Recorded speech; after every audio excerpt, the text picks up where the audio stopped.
Bonjour et bienvenue dans cette vidéo consacrée aux équations différentielles linéaires d'ordre 1. Notre objectif dans cette vidéo sera d'apprendre tout d'abord à mettre en forme une équation différentielle linéaire d'ordre 1. Nous identifierons ensuite les coefficients de ces équations différentielles. Nous déterminerons l'équation homogène qui leur sont associées.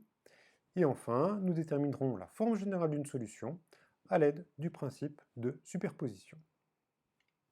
Commençons par rappeler la définition d'une équation différentielle linéaire d'ordre 1.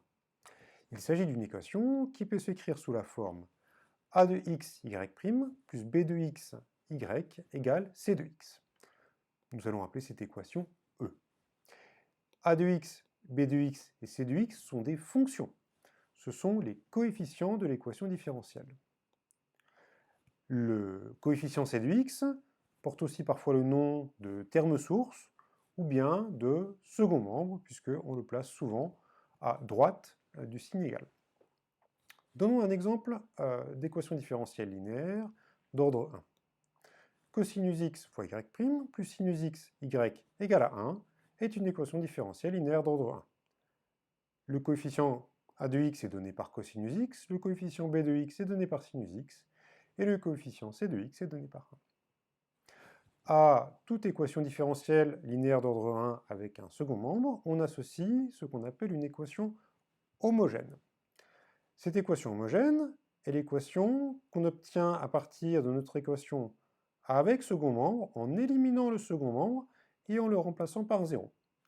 Ici, l'équation homogène associée à E est l'équation H qui s'écrit a de x, y' plus b de x, y égale à 0.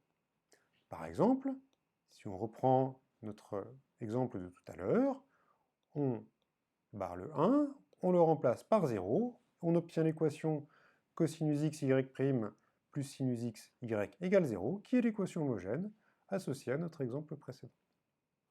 Ces équations homogènes sont importantes car elles interviennent dans ce qu'on appelle le principe de superposition. Ce principe de superposition est le suivant. Il nous dit que la solution générale de l'équation E est la somme de la solution générale de l'équation H avec une solution particulière de l'équation 1.